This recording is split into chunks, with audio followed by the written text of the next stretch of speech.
안녕하세요. 저는 40대 후반의 남자입니다.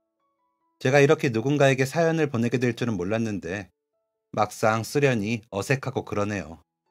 나이가 들고 사업을 하다 보니 제 이야기를 하기보다는 다른 사람들의 이야기를 들어야 할 때가 많아 그런 것 같기도 하네요. 그런데 얼마 전 제가 너무 사랑하는 할머님 기일이어서 그런가 괜히 제 이야기를 하고 싶어져 글을 시작해 보려고 합니다. 제가 할머니 손에 자랐거든요. 그렇다고 가족사가 불우하거나 그런 것은 아니었습니다. 그저 어머니, 아버지가 바쁘셨죠. 제 부모님은 외할아버지가 운영하시는 회사에 나가 일을 하셨거든요. 외동딸인 어머니가 그 시절 흔치 않게 일본 유학을 마치고 오신 분이라 집에서 썩기는 아깝다는 게 외할아버지의 뜻이셨기에 어머니는 일찍이 사업을 배우시기 시작하셨답니다. 그런 어머니를 대신해 저희 할머니가 저를 맡아 키우신 거죠. 아버지는 소위 대릴사위라고 하죠. 외할아버지 보좌하시는 일부터 어머니 스케줄 관리를 하시며 어머니와 같이 일을 하셨으니 두 분이 함께 바쁘셨기에 저를 돌볼 사람은 할머니뿐이셨습니다. 덕분에 저는 유복하게 자라긴 했지만 부모님의 사랑보다 할머니의 사랑을 더 많이 받고 자랐습니다. 그렇다고 사랑이 부족하고 고프지는 않았습니다. 할머니께서 저를 엄청 귀하게 여겨주시며 키워주셨거든요. 그 덕분에 저는 응석바디이기도 했습니다. 제 기억 속 할머니는 항상 웃는 얼굴로 저를 대하셨습니다. 그도 그럴 것이 아버지 형제가 삼형제이신데 저만 아들 손자였거든요. 큰아버지와 작은아버지는 각각 세 자녀를 보셨지만 모두의 딸이라 제 사촌들은 모두 누나들이거나 여동생들이기도 하죠. 그런데다가 다들 사는 형편이 나쁘지는 않았는데 저희 아버지가 장가를 부유한 집으로 가다 보니 사는 형편이 차이가 져 할머니를 부양하는 비용은 저희 부모님이 내셨으니까요. 그래서 그런지 할머니는 항상 저를 품에 안고 재우실 때면 우리 재욱이 태어나고 이 할미가 조상님 뵐 면목이 선다. 너희 엄마는 그것만으로도 할 일 다 했어. 그런데 내가 신세까지 지고 있으니 이 빚을 어떻게 다 갚고 죽겠니?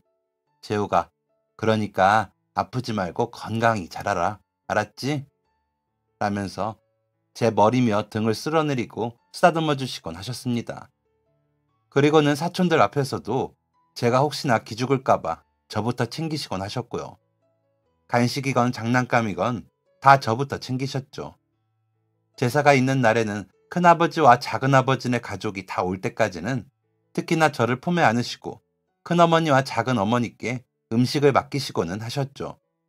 그러다 사촌동생이 할머니는 왜 재욱이 오빠만 예뻐해요? 우리도 김씨인데 할머니는 우리가 딸이라 싫어요? 라며 눈물까지 글썽거리며 물은 적이 있었습니다. 그러자 다른 사촌들도 눈이 동그래져서 보는 게 느껴졌습니다. 아마도 어린 마음들이라 궁금했겠죠. 항상 모두에게 다정하신 할머니셨으니까요. 그런 할머니의 품을 차지한 제가 미워 보이기도 했을 겁니다. 할머니는 그런 사촌동생의 머리를 쓰다듬으시며 재욱이 오빠가 아들이라 더 예쁜 게 아니고 재욱이 오빠는 할머니랑 같이 살잖아. 그러다 보니 더 손이 가고 눈이 가는 거지. 할미는 손자, 손녀 다 똑같아.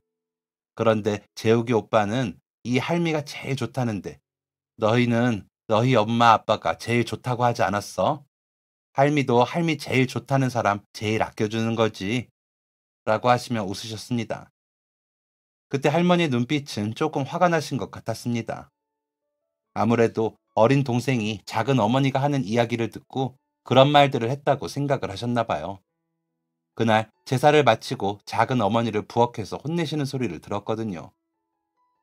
너는 애 앞에서 무슨 소리를 했기에 애가 그런 말을 하는 게야? 너는 내 원망을 하고 서운해할 수는 있지만 아이들 앞에서 쓸데없는 소리해서 재욱이 눈치 보게 하지 말아라. 안 그래도 제 부모 바빠 정이 고픈 애한테 어른이 돼서 그러면 되겠니? 하시면서요. 작은 어머니가 무슨 말로 대답하셨는지는 기억이 나지 않지만 할머니 말씀은 정확히 기억이 납니다. 그 말씀을 하시는 할머니는 화를 내시면서 눈물을 흘리고 계셨거든요. 나중에 지나고 안 사실이지만 어머니는 제사에 참여를 못하는 대신에 제사 음식을 외갓집 행사 있을 때마다 주문하던 곳에서 주문을 해 보내시고 과일까지 첨가물 시장에서 직접 한 상자씩 배달시켜 주셨다 하더라고요. 직접 참석을 못 하시는 대신 물질적으로 하신 거죠. 그러다 보니 할머니는 어머님께 더 미안한 마음이 드셨을 겁니다. 번번이 집안 행사를 어머니가 보낸 돈으로 치르는 일이 많아졌으니까요. 그런데 작은 어머님이 아이들에게 엄한 소리를 해 사촌동생이 따지듯 그런 이야기를 하니 할머니는 마음이 복잡해지셨겠죠.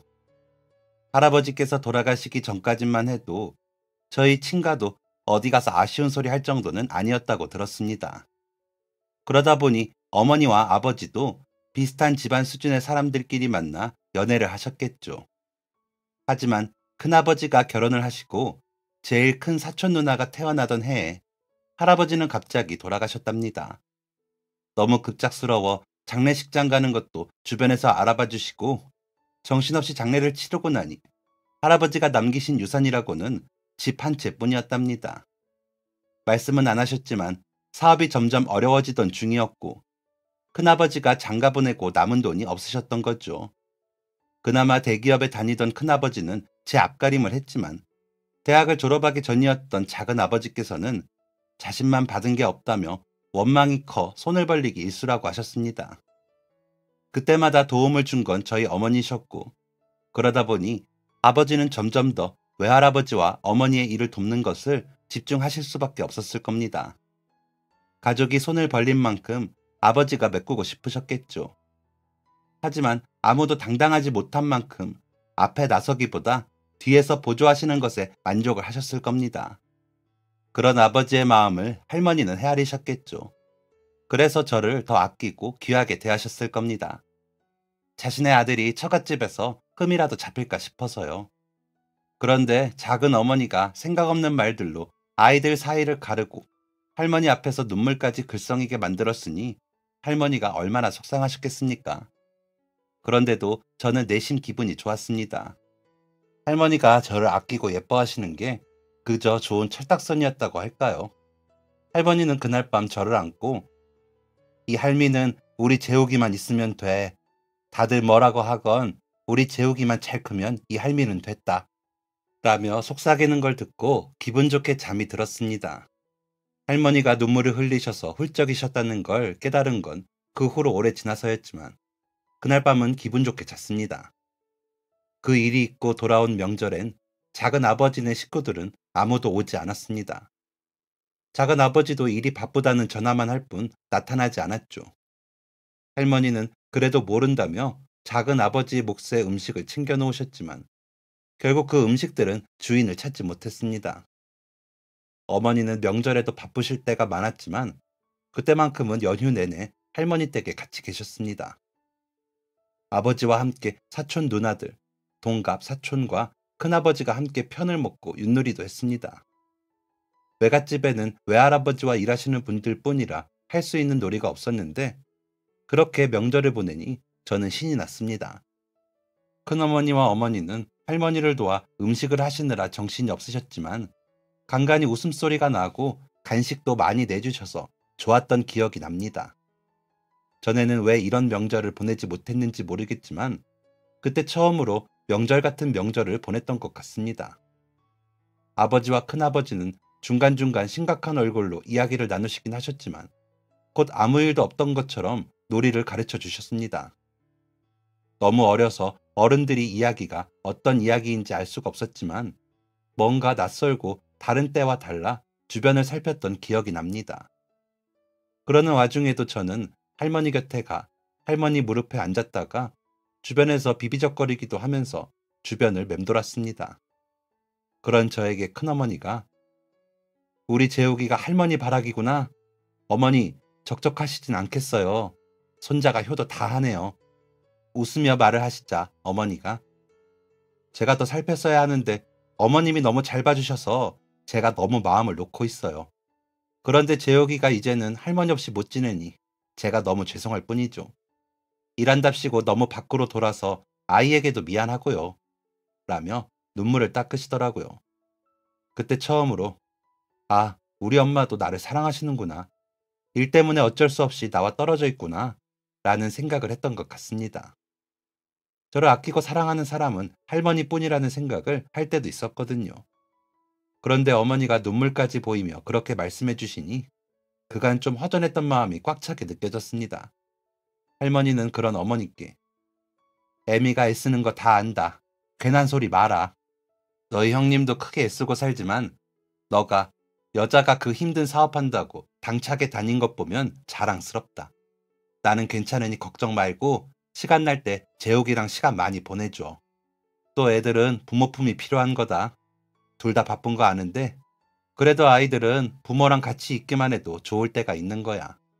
큰애가 아이들을 얼마나 잘 보살피는지 내가 요즘 배운다고 하는데 그래도 할미가 하는 건 부족하겠지. 라고 하시며 웃으셨습니다. 큰어머니는 재욱이한테 뭐라도 더 해주시려고 나한테 얼마나 물으시는지 몰라. 이렇게 어머님이 아이 잘 키워주실 줄 알았으면 나도 짐작 맡겨보는 건데. 동서가 때마다 음식 보내주면 좋으면서도 부럽기도 하더라. 대단하다 느끼면서도 그래. 그러니까 포기하지 말고 열심히 해. 나도 어머님께 좋은 정보 있으면 알려드릴게. 라며 웃으시고요. 지금 돌이켜봐도 시샘하거나 비아냥대는 게 아닌 진심으로 서로를 위하는 모습이라는 게 느껴졌습니다. 어린 마음에도 이래서 친척들이 좋구나 하고 느껴질 정도로요. 그런데 그 다음 명절이었는지 제사였는지 모르겠지만 다른 식구들 없이 나타난 작은 아버지 덕에 집안 분위기는 험악해졌습니다. 처음 할머니 댁에 들어설 때부터 인상이 좋지 않던 작은 아버지는 음식을 매번 이렇게 사서 할 거면 제사는 뭐하러 해요? 차례랑 다 없애지. 너무 많아서 남아도는 그 돈을 어떻게 쓸지 모르겠으면 나눠주지. 그리고 얼굴은 비추지도 않고 음식만 보내고 과일 보내고. 아니, 형이랑 형수는 언제까지 그럴 거래요? 누굴 거지로 하나? 라며 목소리가 점점 커지더군요. 말은 할머니를 향해 하면서도 눈은 저를 향하고 있었기에 저는 할머니 뒤로 숨어 빼꼼 눈을 들어 작은 아버지를 보는데도 무서웠습니다. 그런 저를 뒷짐지듯 손으로 막아주시던 할머니는 너는 너희 둘째 형한테 미안하지도 않니? 성태가 왜 그렇게 바쁘고 제사며 명절에도 마음껏 쉬어본 적이 없는 줄 모르겠니? 누가 너더러 명절에 음식하고 과일 챙기라고 했더냐? 한번 제사 비용 내본 적도 없는 놈이 어디서 큰형도 내지 않는 큰 소리를 내고 있어? 형수랑 조카들 보기 미안하지도 않아? 라며 조곤조곤하지만 힘이 들어간 말투로 말씀을 하셨습니다. 저를 잡은 할머니의 두 손에 힘이 들어가는 게 느껴져 할머니가 화가 났다는 게 저한테까지 전달되고 있었습니다. 더 무서웠죠. 그런 할머니께 작은 아버지는 참나, 여유 있는 형제 덕 그거 조금 본 거 가지고 지금 괄시하는 거예요? 아버지 돌아가시고 나한테 해준 게 뭐가 있어요? 집 한 채도 못 해주고 전세만 겨우 해줬잖아요. 내가 아직도 남의 집 살이하는 게 누구 탓인데. 큰형은 받을 거 다 받았잖아. 그러니 할 말이 없겠지. 나만 못 받았잖아. 나는 뭐 주워왔어요? 우리 애들은 남의 집 손주들이야? 한 번을 품고 재우지도 않으면서 돈 있는 자식 애만 끌어안고 절절 매면서 차별하지 말아요. 라며 목소리를 더 크게 높였습니다. 그러자 듣기만 하던 큰아버지께서 이 못난 자식아, 그게 어머니께 할 말이야? 정말 몰라서 그러는 거냐? 아니면 모른 척하고 가족들한테 돈이라도 뜯어내고 싶은 거냐? 멀쩡하게 대학 졸업 다 시켜줬으면 너 밥벌이는 너가 해야지. 애도 아니고 번번이 이게 뭐냐? 라며 화를 내시더라고요. 그러자 작은아버지는 뭐 달라고 하면 나한테 줄 돈은 있고 대접을 못 받으니 그 값이라도 받아야겠다고. 작은형, 그 정도는 해줄 수 있잖아. 아무리 대리사회라도 그만한 중견기업에서 비서실장이라는 사람이 그 정도도 못 해주겠어? 난 긴 소리 안 해요. 우리 아버지 집에 저 애 맡긴 값이라고 생각하라고 해요. 안 그러면 매일 와서 저 자식 보는 데서 난리 칠 테니까. 라며 큰아버지께 큰 소리를 쳤습니다. 할머니가 제 귀를 막으셨지만 다 들렸습니다. 그 당시 10살이었던 저는 작은아버지의 그런 말들이 너무 무서워 할머니 뒤에 숨어 벌벌 떨기만 할 뿐 다른 어떤 행동도 하지 못했습니다. 할머니는 그런 저를 감싸 안고 부들거리시면서 거친 숨을 내쉬셨죠.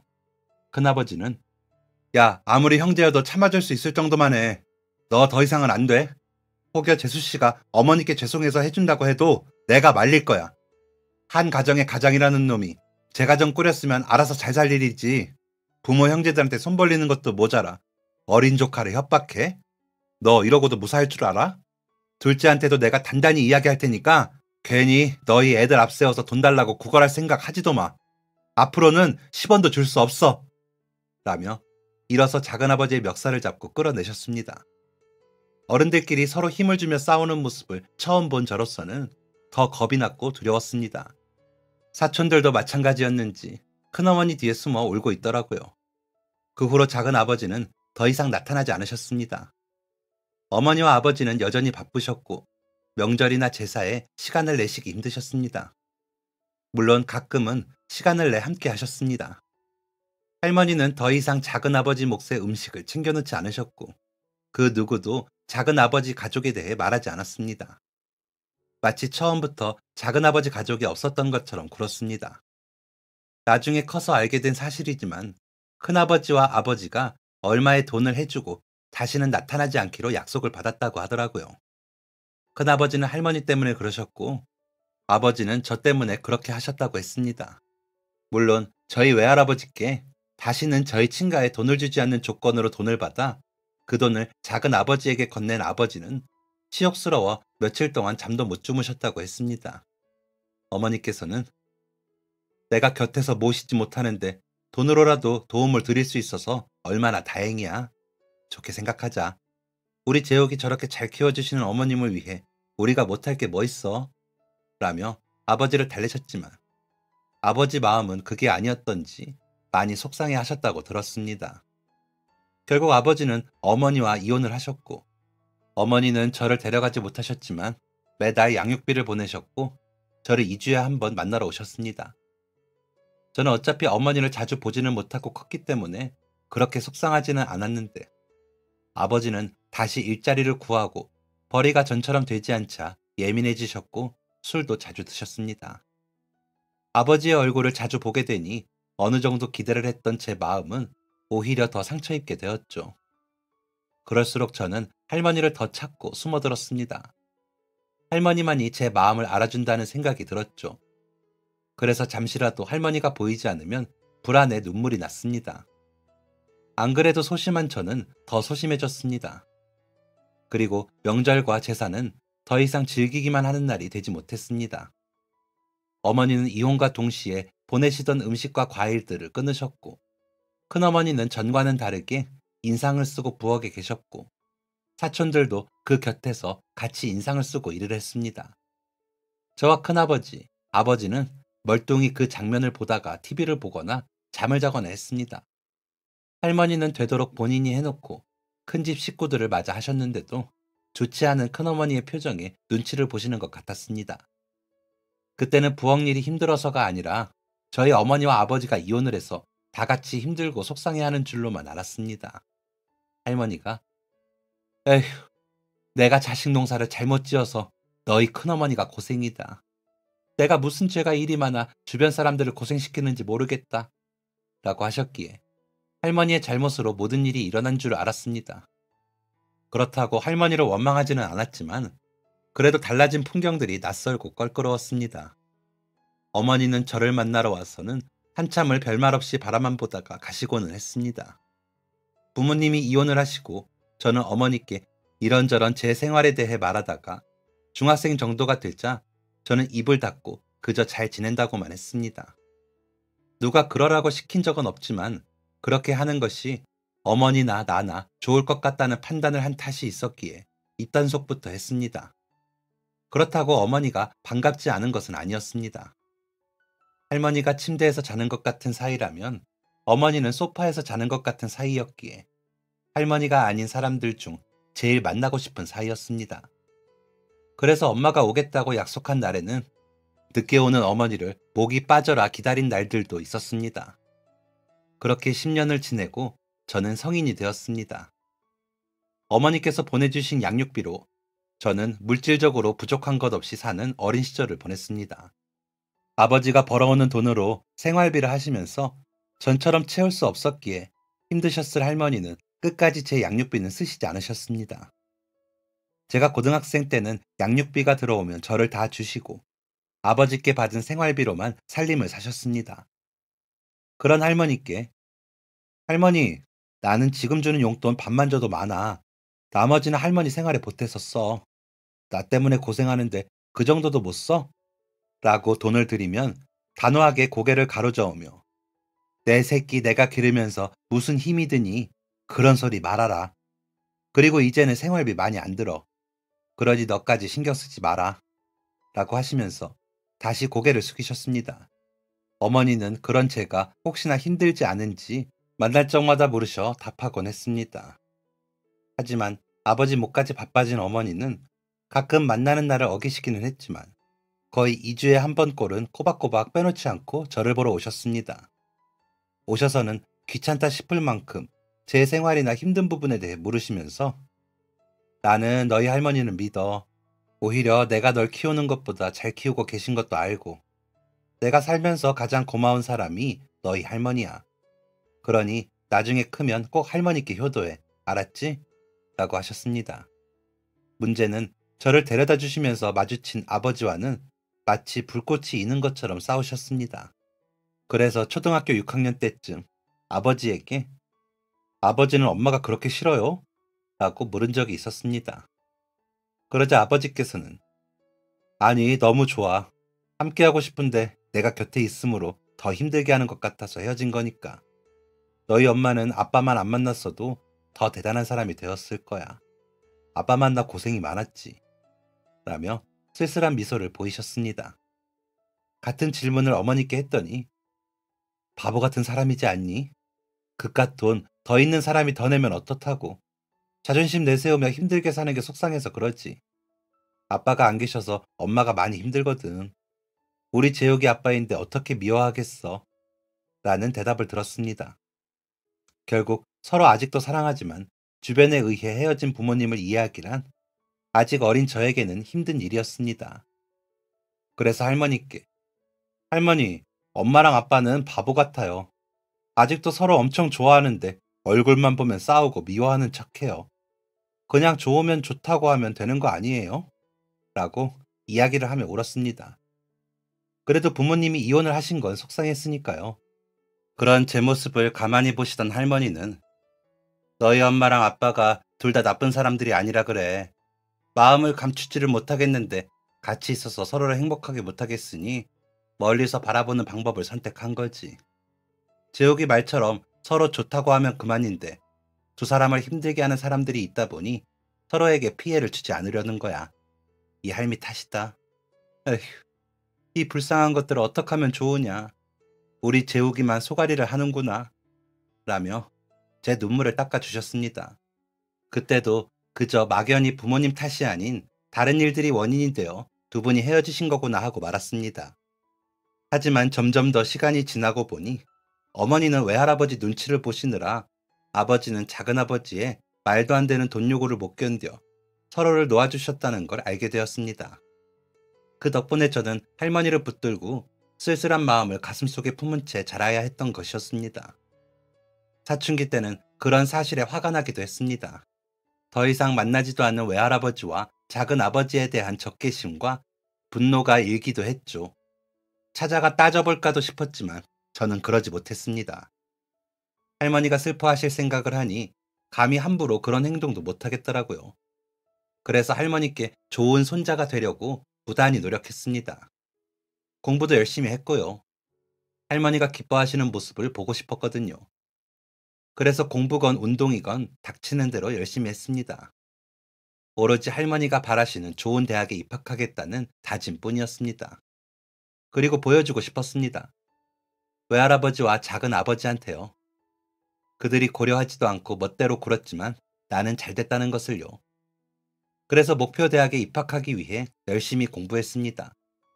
그런데 제가 고등학교 3학년에 올라갈 무렵 외할아버지가 노안으로 돌아가시게 되었습니다. 아버지는 열일 제쳐두고 외할아버지 장례를 치르는 일을 도맡아 하셨습니다. 어머니는 많이 우셨지만 제 손을 잡고 버티셨습니다. 외할아버지 장례에는 엄청 많은 사람들이 왔습니다.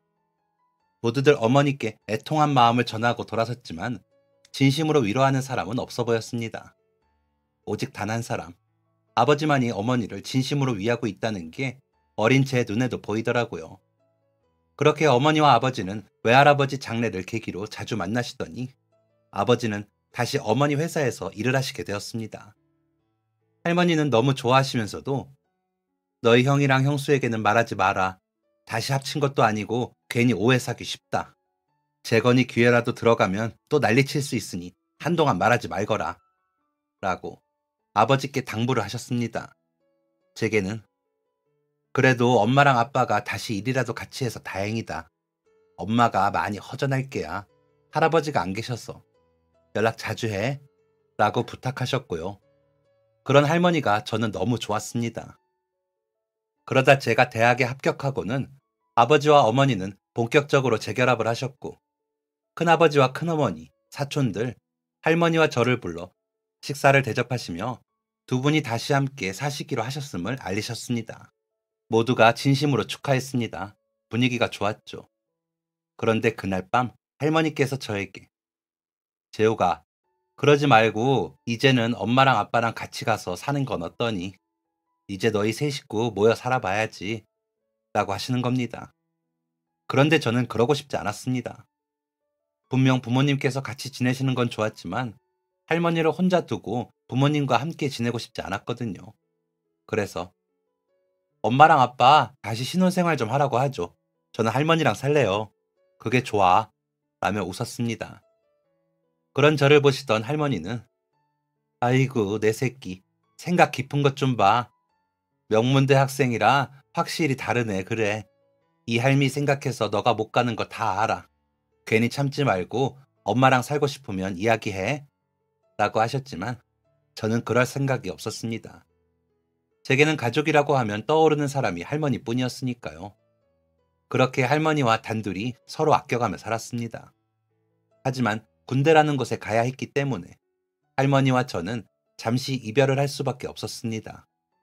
입대 전날도 혼자 남아 계실 할머니를 생각하니 어찌나 눈물이 나던지 할머니 손을 붙들고 울면서 잠이 들었습니다. 휴가를 나와서도 부모님을 먼저 만나기보다는 할머니를 만났고 할머니랑 있으면 부모님이 퇴근하시고 오시는 것으로 하고 있었습니다. 더디게만 흐르던 국방부의 시계가 갑자기 빠르게 달릴 때가 있었습니다. 할머니가 위독하시다는 연락을 받았을 때였습니다.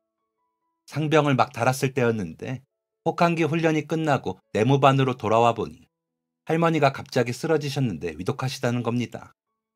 복장이나 군화가 매우 더러웠고 재정비할 시간도 없이 청원 휴가를 올려 서둘러 집으로 향했습니다. 조바심이 나더군요.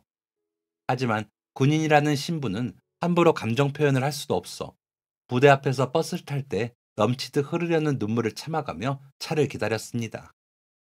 하필 스키철인데다가 일요일 오후였기에 서울로 가는 차표는 매진이더군요. 혹시나 다른 방법이 있을까 싶어 발을 동동거리고 있는데 저보다 15살 정도 많아 보이는 남자분이 오시더니 혹시 차 필요해요? 내가 택시를 하는데 라고 하시는 겁니다. 방법이 생겼다는 사실에 너무 기뻐 벌떡 일어나며 제가 서울을 가야 하는데 가실 수 있을까요? 라고 말하는 제 목소리는 떨리고 있었습니다. 그러자 기사님은 씩 웃으시며 갑시다. 어쩐지 오늘은 터미널 화장실이 가고 싶더라니까 라며 저를 택시로 안내하셨습니다. 차에 오르자 기사님은 목적지를 물으셨고 저는 병원 주소를 대며 울컥해 눈물을 흘리고 말았습니다. 무슨 일이 있나 봐요. 이래봬도 내가 무사고해요. 걱정 말고 가는 동안 눈 좀 붙여요. 보니까 훈련 마치고 쉬지도 못하고 나온 것 같은데 라며 제 걱정을 해주시더라고요. 한번 눈물이 터지니 어떻게 막지도 못하고 울고 있는데 다정히 제 걱정을 해주시는 기사님의 말에 저는 한동안 흑흑거리며 울기만 했습니다. 겨우 진정을 하고는 저희 할머니가 갑자기 위독해지셨다는 연락을 받아서요. 부모님이 바쁘셔서 저를 아기 때부터 키워주신 할머니라 더 힘드네요. 라고 설명을 하면서도 저는 눈물이 또 났습니다. 그러자 기사님은 거기 보면 티슈 있을 거예요. 앞좌석 등판의 주머니에. 그리고 이거라도 좀 마셔요. 우리 집사람이 싸준 유자차인데 가면서 속 좀 녹여요. 할머니도 마음이 안 좋으시겠어. 이렇게 잘 키운 손자 울리고 따뜻하게 유자차 한잔하고 눈 좀 붙여요. 내가 안전하게 모셔다 드릴게. 라며 보온병을 건네셨습니다. 일단 받아들고 창밖을 보며 달리고 있다고 생각했는데 기사님이 깨우시는 소리에 눈을 떠보니 병원이었습니다. 기사님은 웃으시며 도착했어요. 얼른 할머니께 가봐요. 가서 손주 얼굴 보여드려야지. 라고 하시더라고요. 당장에 택시비가 없어. 얼른 올라가서 택시비 가지고 내려올 테니 조금만 기다려 주시겠어요? 제가 부대에서 바로 나와서 죄송합니다. 라고 하자 그래요, 다녀와요. 하셨습니다. 그래서 할머니 병실로 달려서 들어가는데 의사 선생님들이 달려오시고 할머니 곁에서 무슨 조치들을 하고 계시더라고요. 아버지와 어머니는 곁에서 발을 동동 구르고 계시고요. 그러시더니 보호자분 인사를 하시는 게 좋겠습니다. 라고 하시는 겁니다. 하늘이 무너지는 것 같았습니다. 할머니를 끌어안으며 할머니, 저 왔어요. 나 재욱이 왔어요. 할머니 라며 우는데 할머니는 힘없는 그 손을 제게 뻗어 제 손을 잡으시더니 울지 마 라고 힘겹게 말씀하시더니 돌아가셨습니다. 뇌졸중으로 인한 쇼크였다지만 너무 갑작스럽게 돌아가신 할머니를 그렇게 보내드리며 저는 기사님은 까맣게 잊고 있었습니다. 경황이 없었죠. 정신이 들고 택시비를 생각했을 때는 벌써 장례가 끝난 이후였습니다. 부대로 복귀하며 터미널 앞에서 기사님을 찾아보았지만 찾지를 못했습니다. 그 이후로도 휴가를 나올 때, 부대에 복귀할 때 기사님을 찾아보았지만 만나지 못하고 저는 제대를 하게 되었습니다. 제대 후 저는 남은 학업을 마쳤고 어머니 회사에 입사하여 경영 수업을 받게 되었습니다. 아버지와 어머니가 알려주시는 대로 열심히 따라할 뿐이었죠.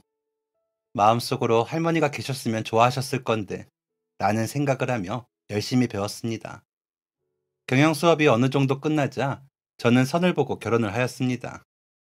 선에서 만나기는 했지만 생각이 잘 통하는 사람이었죠. 항상 흐트러짐 없이 정돈되어 있는 듯한 분위기가 좋았습니다. 그리고 제가 할머니를 그리워하는 그 마음을 이해해 주더라고요. 할머니와 함께 살던 집을 제가 구입을 해 리모델링을 해서 신혼집으로 살게 되었습니다. 할머니 장례식장에 나타난 작은 아버지라는 사람은 그 집 판돈에 관심이 무척 많더라고요. 큰아버지는 그런 작은 아버지와 더 이상 얽히기 싫다는 듯이 얼른 팔아서 나눠주자고 하시기에 제가 시세 가격을 주고 샀습니다. 할머니와의 추억이 고스란히 있는 그 집을 그냥 팔 수가 없겠더라고요. 그래서 그 집을 사두고 틈나는 대로 들러 마음을 쉬고는 했었고요. 결혼을 하면서 다른 집으로 이사를 가기보다 그 집에서 생활하고 싶더라고요. 그래서 이야기를 했더니 흔쾌히 할머니 물건을 보관할 수 있는 방이나 창고를 만들어 짐을 옮기고 공사를 해요. 저는 괜찮아요. 라며 웃는 그녀에게 반해 결혼을 결심하였습니다. 아내는 첫인상보다 더 좋은 사람이었습니다. 장인 장모님께서도 밝고 친근함을 잘 표현해 주시는 분들이라 좋더라고요. 어머니와 아버지께서도 아내와 잘 지내셨고 아내를 예뻐해 주셨습니다. 그렇게 무탈이 저는 결혼도 하고 아이도 낳으며 나이를 먹었습니다. 그러다 어느새 40대에 막 걸쳐졌을 때였습니다. 할머니 기일이 지나고 며칠 동안 마음이 좋지 않았습니다. 유난히 할머니가 그리워서요. 그래서 평소 잘 하지도 않는데 술을 한잔 하고는 대리기사님을 불러 집으로 향했습니다. 인사를 하고 뒷자리에 앉았는데 기사님께서 손님 괜찮으세요? 저희 집사람이 타준 따뜻한 유자차가 있는데 좀 드릴까요? 속 좀 풀 겸 드시고 출발하시죠. 하시면서 보온병 뚜껑에 유자차를 한 잔 주시더라고요. 그래서 감사합니다 하고 받아 마시고 맛있네요. 사모님이 음식 솜씨가 좋으신가 봐요. 유자차만 마셔도 알겠어요. 라고 말씀드리니 부지런하고 손도 야무져요. 매 겨울 초입이면 꼭 직접 떠가서 겨울 내내 이렇게 타서 챙겨주거든요. 라고 하시는데 어디선가 들어본 이야기 같았습니다.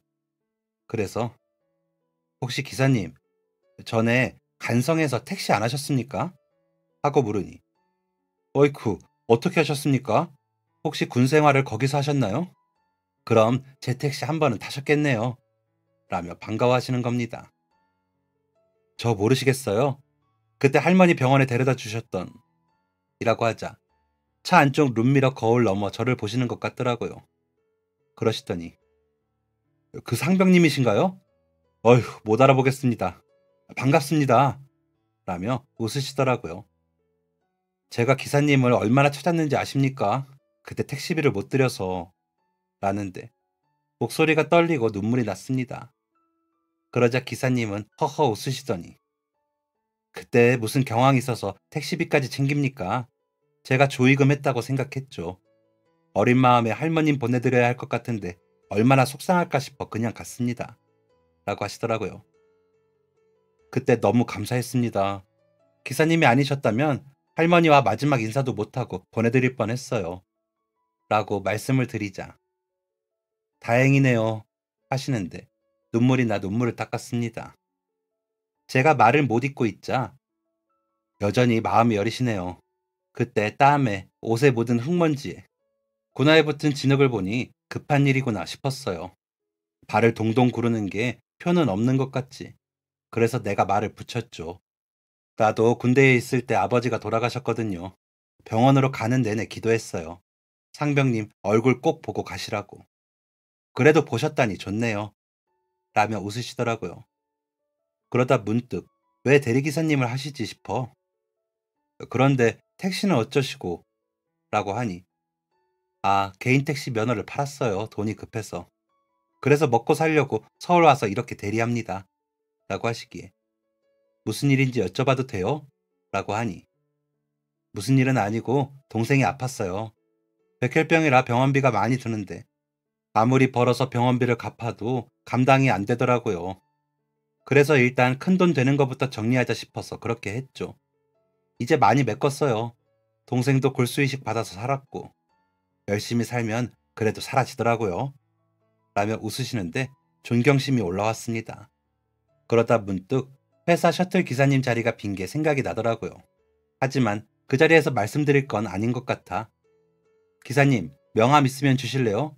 제가 또 뵙고 싶어서요. 라고 말씀드리자. 네, 여기. 명함이라기보다 광고지죠. 또 불러주세요. 안전하게 모시겠습니다. 하시더라고요. 그리고 집 앞에 도착해서는 나온 대리비보다 조금 더 드렸습니다. 그러면서 제가 그때 못 드린 택시비는 나중에 꼭 갚겠습니다. 하고 말씀을 드렸죠. 그리고 다음날 회사에 출근해 기사님께 연락을 드렸습니다. 회사 버스 운행 기사님 자리에 관심이 있으신지 여쭈어보고 면접 삼아 와주겠냐고 여쭈어보니 한동안 말없이 계시던 기사님은 너무 감사합니다. 라고 하시더라고요.